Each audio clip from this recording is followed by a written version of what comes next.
Hello again and welcome to Get Celebritized. I'm your host, Aurea McGarry, and I could not be more excited to bring you the king of positivity. And I know he doesn't want to be referred to as king, but he is the most inspirational, positive person you are ever going to meet. He is a former pastor, a forever missionary of positivity, keynote speaker, and coach.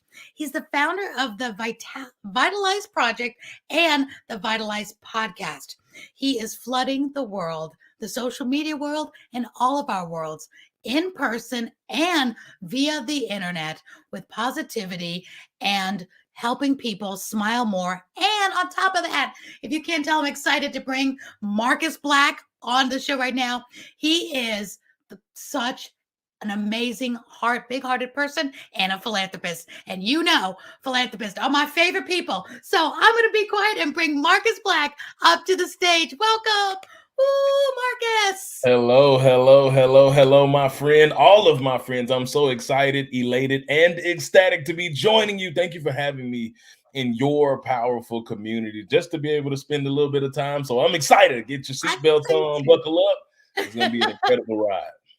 Marcus, I'm so excited for everybody to meet you. And what I love too, I know you from Clubhouse. I've heard you speaking on Clubhouse for probably 2 years now. You're one of the, what we call the OGs, the originals.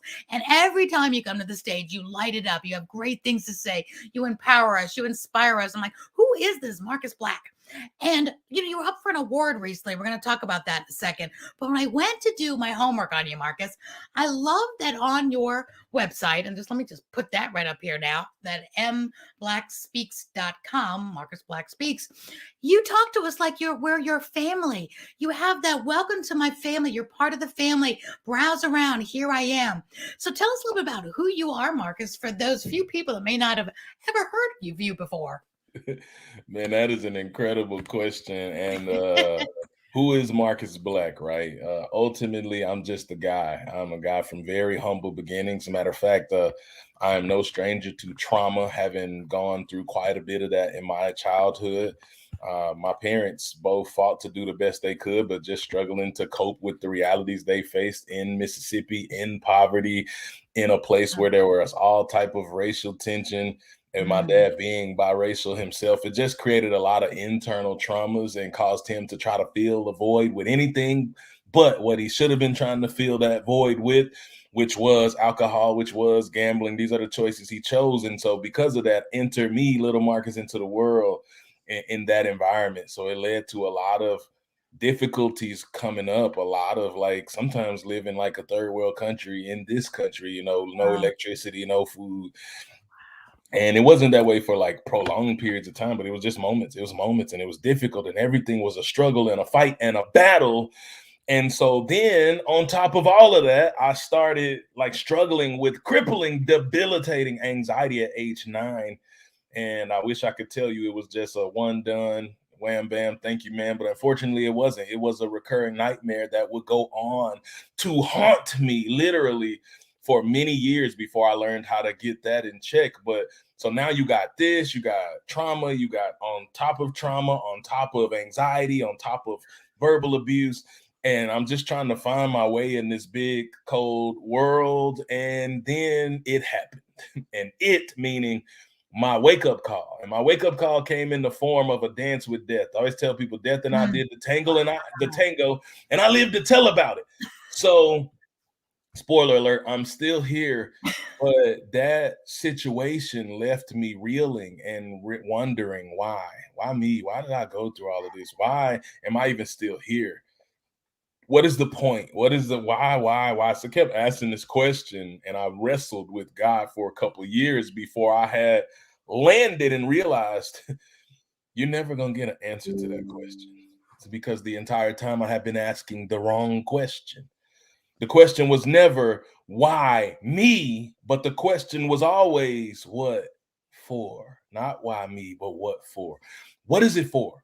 Because your pain has a purpose if you will open your mind to it and realize, and then you can give that pain meaning by serving others and helping them, because someone sits in the seat in which you sat and they don't see their way past it.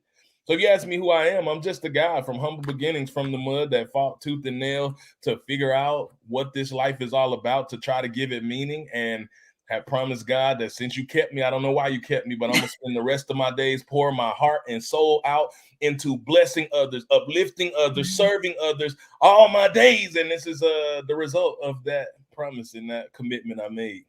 Marcus, you're perfect person to be on the show, perfect person to be in my life now. So glad to actually get to meet you now as well. There's so much there to unpack because my listeners and viewers love meeting people like you. And you're very also rare in a way that you danced with death, and now you're not just positive.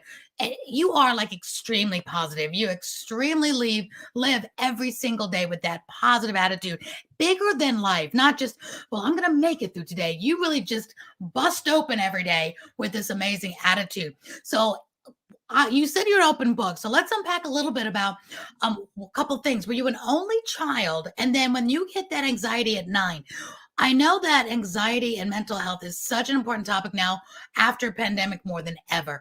Can you tell us a little bit about what a 9-year-old's anxiety was feeling like and how you did get through that? Absolutely. So number one, I'm the oldest of 3 boys, but I am 6 years and 7 years elder than my brothers. So for the longest while, it was just my mom and I, while my dad was off like finding himself.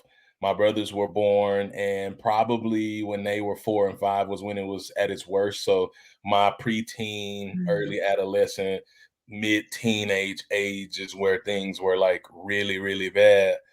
And so that is my age. So 9 years old, I'm sitting in a room playing a video game with one of my best friends, game I played millions of times. Think nothing of it. It's 2D, two-dimensional. We're talking the 90s here. and my video game character one time died that famous video game death. And I literally saw him hit the ground and I saw his body lifeless. And I cannot describe to you what happened in that moment other than it was like as all of a sudden I got sucked into a vacuum and I felt myself zoom out of reality. And all of a sudden things went black. My heart was racing. I felt extremely uncomfortable. And I literally pictured myself in that moment being buried alive. I pictured myself ceasing to exist, dying, and dirt covering my coffin as I left this earth. And I just like was hyperventilating and I couldn't breathe. And I couldn't like find myself back to reality. And my friend, who was also 10, was panicking. What is happening? He goes and grabs my mom and she's shaking me. And before finally all the breath fills back into my lungs. And she was like, baby, what is wrong? What is wrong? And my mom was always the type to keep it real. And all I did with my little 9-year-old eyes was look up at her and ask, Mommy, am I going to die?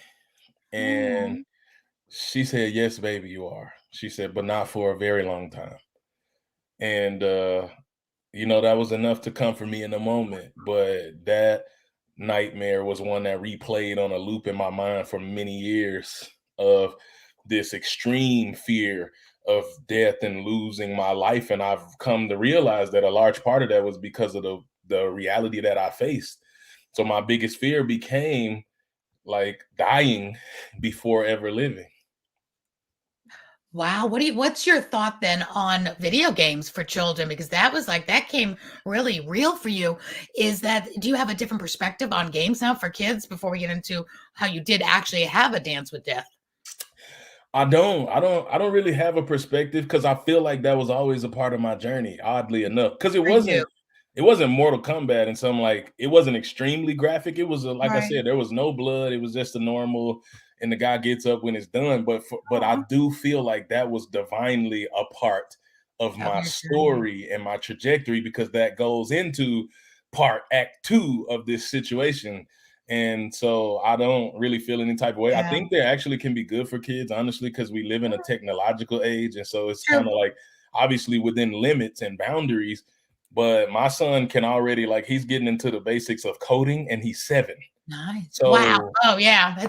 He's probably already too late. I mean, they do it at 3 now. It's like crazy, but it's needed because my generation certainly was not even brought up with computers or social media. So I'm all for that as well.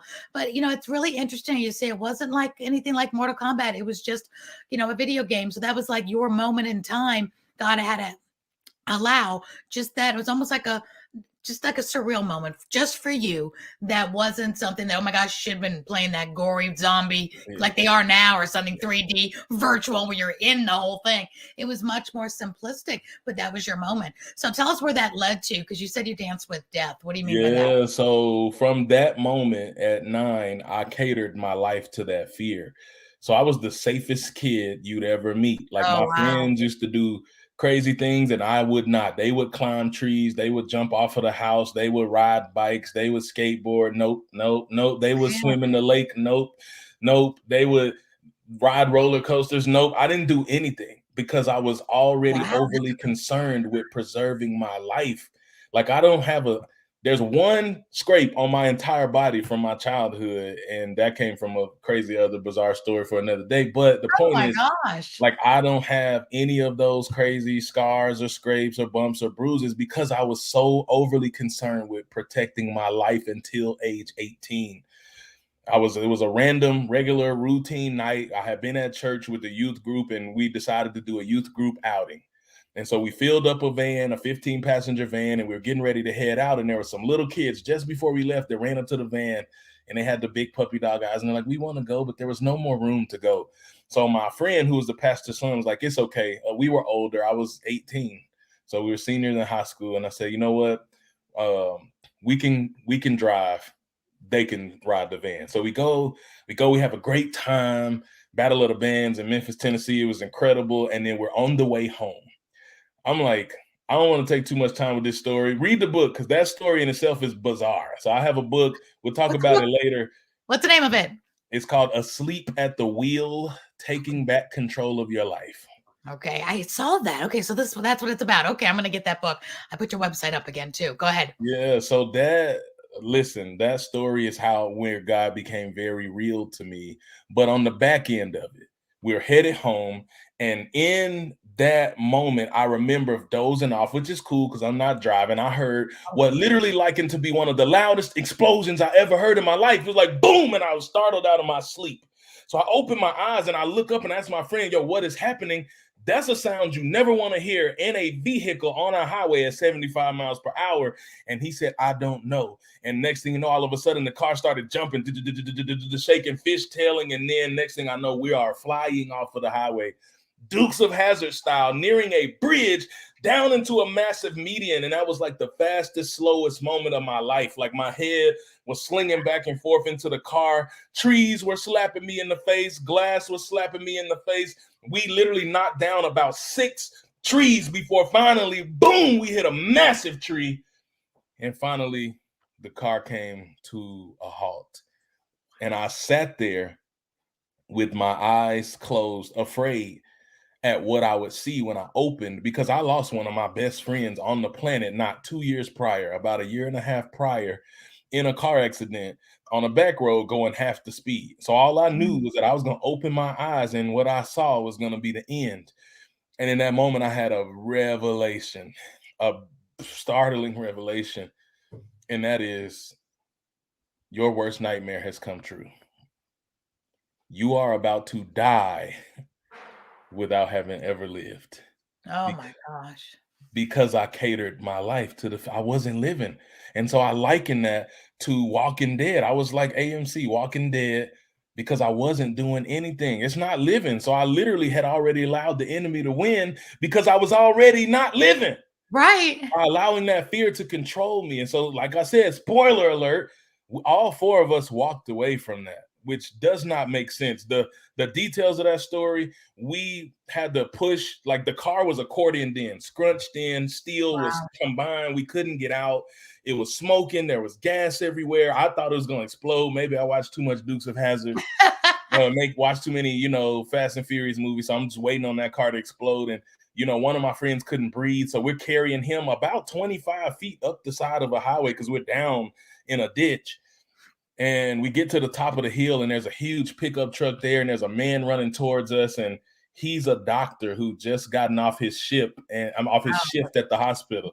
He had all of the tools to check us out and had already called 911. I mean, just the details of that story are bizarre, but we lived. Amen. And that is where I started to ask the question, like, there's got to be more. There has to be more meaning. And that served as my wake-up call that, listen, your life is fragile and your life is a gift, and we spend way too much of it worrying about that which we cannot control, obsessing over things we can't control, literally living and replaying past traumas on a loop and worrying about things we cannot control in the future. And it takes our life from us, and we cater our life to fear, and we cater our life to the opinions of others. We cater our life to everything else other than our mission and our purpose. And that is when I determined that I am supposed to be here as a vessel to wake up the world and not let you throw your life away, not let you take it for granted. I threw away 10 years I can't get back. Mm-hmm. But I promise I'm going to make every moment count now. And that's why I live every day that forward, that positive, because if I'm going to go out of here, I'm going to make it count. I'm making every moment count because going out with a bang. Was that when you decided to become a pastor? Because I know in your bio it says former pastor. So was that your eye-opening moment? Did you go that route first, and now you're in? Because now you're podcasting, inspirational speaking, and doing all the things. We're going to talk about your charity work in a moment. So tell us what that bang moment did for you. You went from that ditch to where right after that? I went from that ditch into a place no one ever wants to go. I tell you, it was a wake-up call, but I wish I could tell you that you just wake up and then life changes. Like, you could hear our voices today and decide your life will never be the same because you're going to go serve others big, whole, full. But it doesn't happen overnight. No. And so I knew I wanted to help and serve people. I had no idea how. Okay. So I went on a 10-year journey. So by the time I got my revelation that there was more, that was about age 20. And from about 19 or 20 to about 27, 28, I was just like in the wilderness. So where I went from there was to the wilderness. I was out just lost, trying to figure it out. I got married in that time. Beautiful woman. I'm still married to. We just celebrated 10 years. We got 2 baby boys, but we didn't know, like, she comes from trauma. I come from trauma. We didn't know how to do that. We didn't know how to be married. We didn't know how to build a family. We didn't know how to break cycles. So we was just trying and banging our heads against the wall. And I'm like, God, I just want to help people. I just want to make good on the promise I had for you. But there were no open doors, no opportunities. There were no resources. We almost wound up homeless in that time frame. There was a time where my little baby was newly born and we didn't have any money, any resources. I lost my temporary job for no fault of mine. So there's no income. We can't pay rent. We don't have anywhere to go. And I can't even feed my 6-month-old son who is looking up at me and my wife with tears in her eyes. So I share this. Why do I share this so transparently? Because somebody is sitting in the seat that I used to sit, not seeing a way past it and thinking about throwing in the towel. And I tell you, don't you dare throw in the towel, because I had a person, I was sharing these stories one day, and a lady stopped me and she said, okay, you come from horrible beginnings, not even humble beginnings. She said, you come from horrible beginnings, but you're literally a walking success story. You're living in the abundance and the fullness of God's plan for you now. So how did you get from there to here? What happened in the middle? And before I knew it, all the hair on my arm stood up and I yelled and I said, the magic is in the middle. Said, because so many times we think about arriving, we think about the destination. The journey is the destination. I would not be who I am. I would not have the depth I have. I wouldn't be able to relate to so many and to touch so many and to relate to so many if it were not for the pain. And I'll tell people, I liken that middle season to the wilderness, but some crazy things happened in the wilderness. You see, I learned to proverbially hunt in the wilderness. I learned to fish and gather in the wilderness. I learned to create shelter in the wilderness. There were some tools that were put into my tool belt in the wilderness. And from that place, God was able to take me. And now I'm ready to be used to impact a lot of people because of what happened in the middle. I love that you said that, because I'm always saying you don't arrive. You're going to be in the middle of doing your journey and your legacy when you take your last breath. And I always pray, God, I want to be totally used up when I die. That means it's never going to be a point when you arrive, you sit back and eat bonbons. You're going to keep on going until that last breath. So good for you. All right. Now, some of the people that are maybe listening don't know what this success looks like. Tell them a little bit where you are now, the things you're enjoying now, this middle part that we're both still in the middle, because we both know where there's not an arrival point. It's what's next, God? What's next? Let's keep moving. You're a philanthropist, you're a successful business owner. So give us some of the good news now to give everyone hope. So I'll give you the last bit of that story, how I got here. So at the end of that season, I found myself really learning that I had more than I ever thought I had to offer, getting promoted in the corporate world, getting opportunities to be in leadership teams, but it just didn't feel fulfilling. It felt empty, and I felt like I wasn't doing what I was called to do. And next thing you know, my wife and I go to visit this church one day, and I promise you, it was like the Disney World of churches. It was so big, 50-foot ceilings, banners hanging down, happy feelings in the air. There were happy people everywhere. And the first thing that literally hit my heart and my soul was like, man, it would be so cool to be able to work at a place like this one day. But then I immediately brought myself into reality and said, that'll never happen. It's funny how you dash your own dreams. That's like human nature to do that. And it's kind of good to hear that's not only just women, because I deal with a lot of women. I thought, is that a girl thing? And it's not, because you thought the same thing. So I said it'll never happen. Wrong. And 1 year later, I was sitting in front of the executive pastors receiving an offer to become full-time vocational ministry. And I said to them, like, this doesn't make sense. Like, I don't understand. I'm not qualified. I didn't go to school for this. I went to school for psychology, family systems. And they said, son, you have the only credential you need. And that is a heart for God and his people. And so, of course, I went through this like after that program and became the process of becoming ordained and all of that. So it was just an amazing season. But I found myself at the end of that season feeling like still isn't it. Still more. Like I'm close, but not quite. I felt like I was on a parallel road. Like this is good.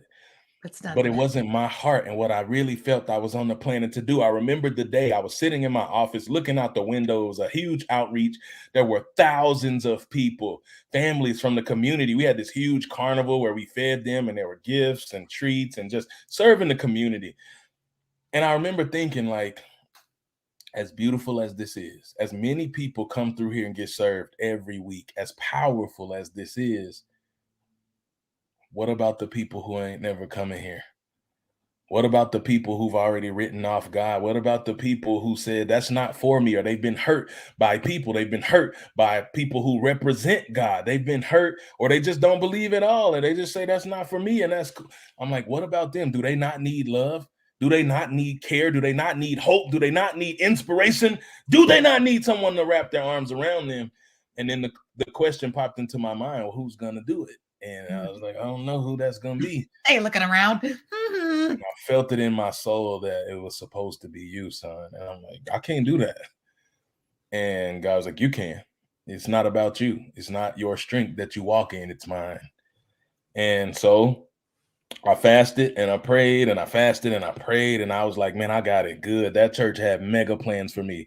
They compensated me well. They took care of my family. We got all types of benefits and vacation. I mean, it was like the gravy train situation, like, and I walked away from all of that, all the stability. And because I knew that I'm supposed to go and build something that does not yet exist to reach people who need it most, who don't care what's happening in the four walls of a church.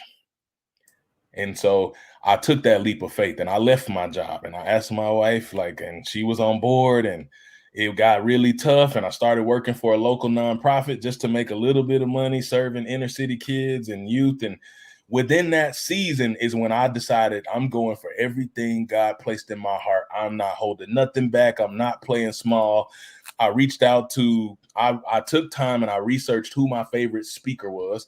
I found him. He was a man that just so happened to have about 15 to 20 million followers online and was doing everything I wanted to do all over the world, selling out arenas worldwide, globally.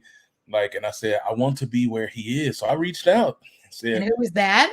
Trent Shelton was his name. Mr. Trent Shelton, and I said, man, I want to be where you are. I said, I see who you are. I see what you represent, what you stand for. I admire it greatly. Can I get in your presence? Can I come and to your next event? I'll pay my own way. I'll sow a seed into your ministry. I'll sweep floors. I'll move tables and chairs. I just need to be in the presence of greatness to learn what this looks like, because I believe I'm meant to do this at some capacity in the world as well. And his assistant reached out to me and said, yo, just gonna let you know, he's very selective who he spends his time with. He does not take on a lot of clients. It's not about money for him. So don't get your hopes up, but I'll run it by him. I said, please do. She ran it by him. He said, let's work. I love his heart. I love the way he reached out, how he approached.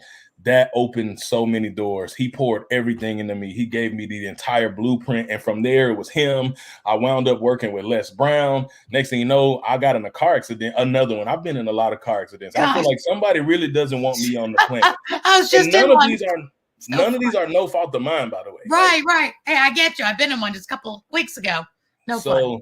It's like, man, somebody's really trying to take me off the map. But, I find myself healing and on the phone with Les Brown as he calls me and is like, son, are you healing? Are you resting up? Are you okay? And I'm like, how is this my reality? How is it the people that I looked up to the most when I was in that wilderness season, the people that I was watching, the people who were pouring into me are now people that I have an opportunity to connect with on a regular basis, to serve with, to speak with, to like on the stage. Like, so I'll get to travel the world. I'm about to go to Myrtle Beach, South Carolina this month. I'm in Houston next month. I got Denver this June. I got Bali, Bali, Indonesia on the books in September. And we're working on London. Just literally the details will be finalized. That'll likely be in July.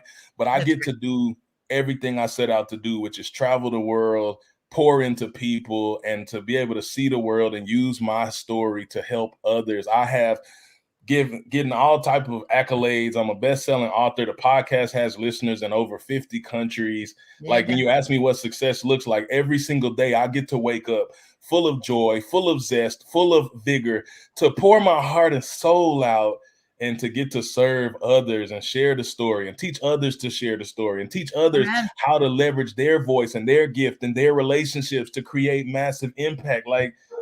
I never dreamed this would be possible, but God did.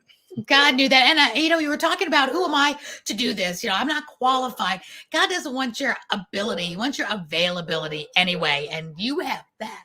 Just your availability. Not your ability. He doesn't need your abilities, because he will give you what you need. You need that willing heart, like your pastors in church were saying. And I love that you wanted to go outside the church as well, because I love doing that as well. So here, my listeners and viewers know I do something very special on this show, is I dig even a little deeper, because you've got this great middle place where you are now. You're not back in the beginning. You're not where you're going to be 5, 10 years from now, 20 years from now. You got a lot more to do. But now you're in the midst of being a part of the world of your mentors and people that you looked up to. And I'll probably have some questions like, okay, well, how did you reach out to them? How did that happen? We know it's God's grace. We know it's God put you in the right places, but they love those little juicy stories. Well, like you just said, when you reached out, the assistant said, don't get your hopes up. And then God does the and then some. But now you're with Les Brown and some other people. Give us some tips on how you do that. Is that a phone call? Is this social media reaching out? And who are some of the other people that are in your life now that you literally said, I did this, and then they showed up? But like I said, is it phone calls, emails? Give us a little bit of some nuts and bolts. So I wouldn't ever tell anybody there's one way. I tell you that success happens when opportunity and preparation collide. So your job is to be prepared right now. And then when the opportunity arises, you got to seize the moment. So it's been different. So many people I looked up to have found myself. So I'll give you 3 examples. There was Trent Shelton, who I had been following for over 10 years before we connected. And it was social media, because he's very active and he doesn't have an account manager. There's no people running his account. If you ever get a message from him, it's him. And I knew that because I had been following him. So I reached out to him in the DM, but I knew his assistant's name because I see her on his social media. So I tagged her too. I put both of them on. Because if he didn't see it, she was going to see it. And I knew that. And I addressed her by name in the message. So now she's saying, okay, well, let me read this guy. I'm not just a computer clerical. I'm a person, and this guy values me. And so she made sure that he got the message to open the door through social media. And that's what we always say, don't we, Marcus, when we're on Clubhouse? We say DM with purpose. Don't just say, hi. You know how people do that. And that means nothing to us because so many people reach out to you now, Marcus, and told us just saying, hi. It's like, no, reach out with purpose. And you said something I want everybody to make sure they get this. You reached out, you watched his social media, you studied him, you enjoyed him, you were educated in him. And there was a reason why you wanted to reach out. You knew his assistant by name. You used that. So you came to him as an educated fan, let's say, or an educated person reaching out for more insight, not just, hey, gimme. It was so much more, much better. Well done. If that's a sentence there. Yeah, I love that. Keep going. Thank you. And I offered to give something. He said that separated me in the beginning because everybody was asking for something. Nobody was asking to give him something. And so that instantly separated me. So then you fast forward, I'm on Clubhouse and Les Brown pops up. I don't know him. I have no connection to him. And he titles his room, 60 seconds to inspire me in 2021. And I'm like, well, I'm an inspirational individual, so I think I can do that. So of course you can imagine there's like 500 people in that room and no shortage of a line of people who wanted to come and do that. So for him, I waited, I kid you not, over 12 hours in that room for my opportunity. And so I felt like Hamilton, I'm not throwing away my shot. So the opportunity came in that he just popped up on Clubhouse. My preparation was that people don't know this. I have been making 60-second short videos. You can check my Instagram. I've been doing that for years. So I had honed that craft down to give you a whole keynote in 60 seconds. And so when he called, I was ready. And now all I had to do was wait. And a lot of times I thought about saying, man, he's never going to come to me. They're going to end this room. I would have spent my whole day. It was 2 p.m. when that room started. I spoke to him just about 2 a.m. Honestly, he had fallen asleep, but he woke back up and he heard me. And when he heard me, I gave him my heart and soul. I might have took 120 seconds since I waited 12 hours. As you should. But next thing you know, he said, I want to invest in you, son. You have a rare gift and an ability. And so normally you don't know, like, if people are just being nice or if that's real. So I'm like, well, I'm just going to take his word for it. I joined this program. And next thing you know, like, he started reaching out to me and his son connected me and gave me his cell phone number. And next thing you know, we're having calls and we're talking about life. And, but the point is how I got there was I waited for that moment, that opportunity. And when the opportunity came, I seized that opportunity. Same thing. So Eric Thomas is the hip hop preacher. I love him. One of my favorite speakers of all time. Guy's ridiculous. And I just happened to know that I met his assistant on Clubhouse, his person who runs all his social media. And she said, Eric does a room every Monday at 4 a.m. your time. But if you get up, I'll make sure you get to talk to him. Opportunity. So I got myself up at 3:30. And as soon as that room went live, I jumped in and she did exactly what she said, was put me in front of one of the people who, when I was at my lowest moment, got me through. And I was able to share that with him. But he was able to hear my voice and my power and pour into me and recognize a gift. Now the people that I have looked up to and literally like just been so honored to follow are now like peers and colleagues and we're serving together. Marcus, you're saying so much. I don't even realize you understand the power impact you're making right now too.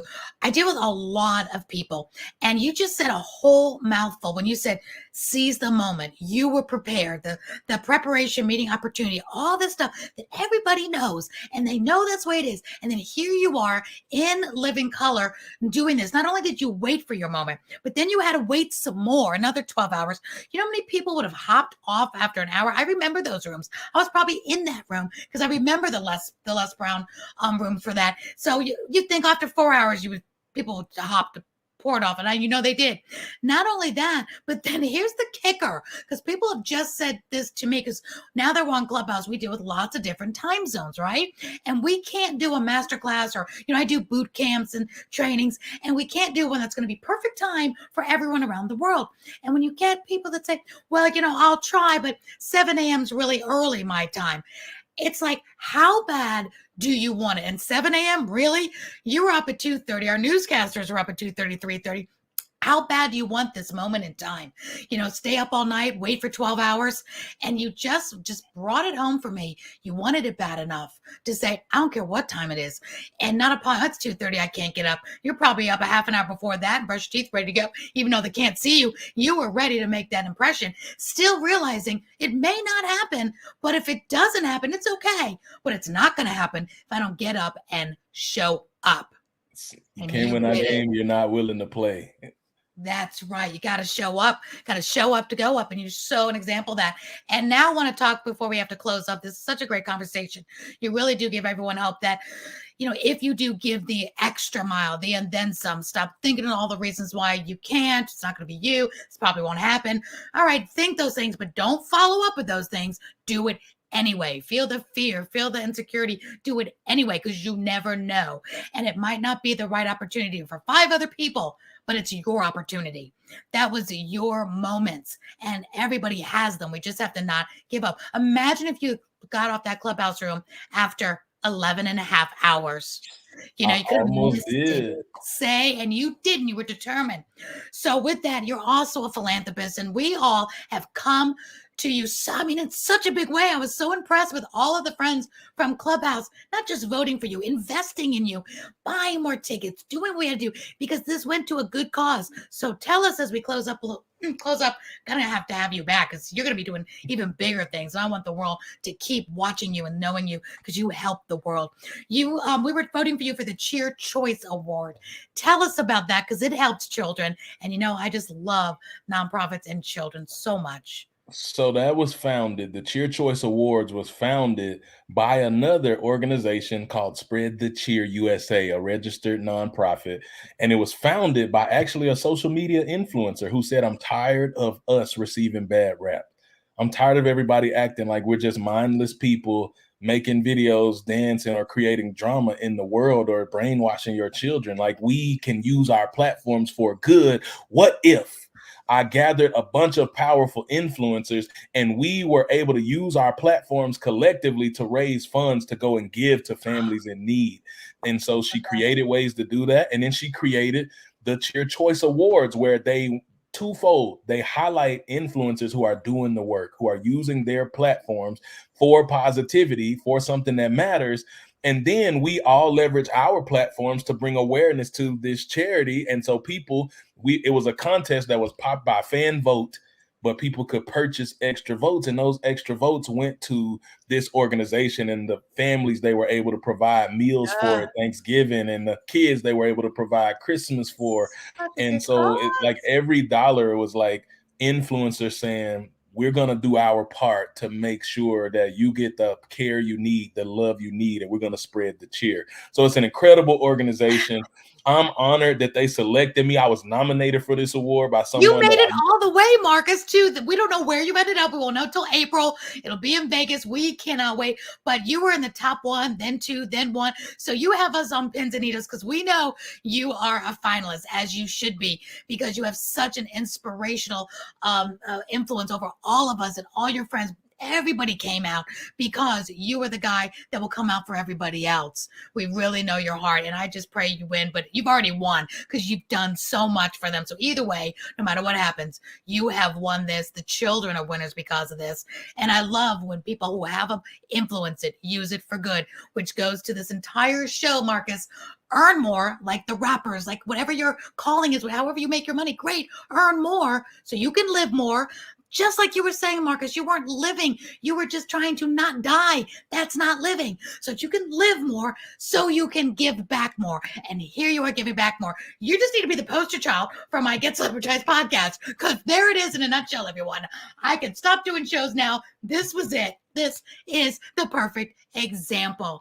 So where does it go from now as we close up in the next few minutes? Where are you going now? Where can people find you to do more good in the world? And what is your legacy, Marcus? How do you want to be remembered? Man, I want, when my days are done and I stand before my maker and people are checking out the content, I want it to be said that that is a person who gave everything he had to helping the world heal, from the brokenness that they've suffered and waking them up to the power and the potential that exists within inside every individual. And so that's what's next for me. I'm spending every day doing that via podcast. If you have a podcast, feel free to reach out I'm writing my next book now. I'm helping clients write books. I'm coaching people on speaking and how to get their voice out. And then I'm just traveling all over, being able to take my wife some cool places, my kids to expose them to some things and light up some stages and ultimately wake up souls so that they can go and live their potential and they can live more so they can give more. That's what it's all about. I love it. Tell us the name of your podcast as well. I know it's in the back in case they're listening and not watching. Yeah, it's called the Vitalize Podcast, Vitalize, which means to give life to. So everything I'm about is giving life. That word hit me like a ton of bricks. I didn't even know what it meant, but once I found out, I was like, nothing epitomizes me more. So check that out. I also host an event with my business partner and dear friend, Ashley Faye Brandstetter. It's called Embrace Your Ambition. It's a faith-based business, personal development conference all in one. So you can reach out to me if you want details about this in June. It'll be June 1st through the 4th in Denver, Colorado. So we're going to have some fun there. It's going to be powerful. And I want to come. Come on, girl. Come on. Like Rachel came last time. It really is. Like we've had Trent speak. We've had some really incredible people speak. Like Devin Steele spoke, who if you guys don't know him, he's former NFL player, one of the biggest child cancer advocates after he left his career as a star, as an NFL all-star. He quit his career to help his 4-year-old daughter fight for her life of stage 4 cancer. He came and spoke. I mean, like, we just are blessed that God is opening doors, forming connections, and we're going to keep fighting. Everything I do is in service to the greater good of humanity, so I can make good on that promise I made God. You kept me here, so I made it count. I love it. You know, everybody's saying you're like my long lost brother, because I always pray ever since I've had my cancer. And, you know, my dad was murdered by the mafia and I escaped domestic violence, all the things, Marcus, we go through. And through my life, I've always just wanted, and this is like the last line of my book too.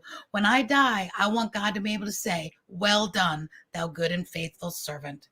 You know, we'll do all the things, whatever you want. We have good days and bad days, but at the end of it all, I want to be able to say, well done. And we do everything with our heart for the right reasons. We'll mess up. We have, like I said, we get good days and bad days, but we're doing it with the right heart. God knows our heart.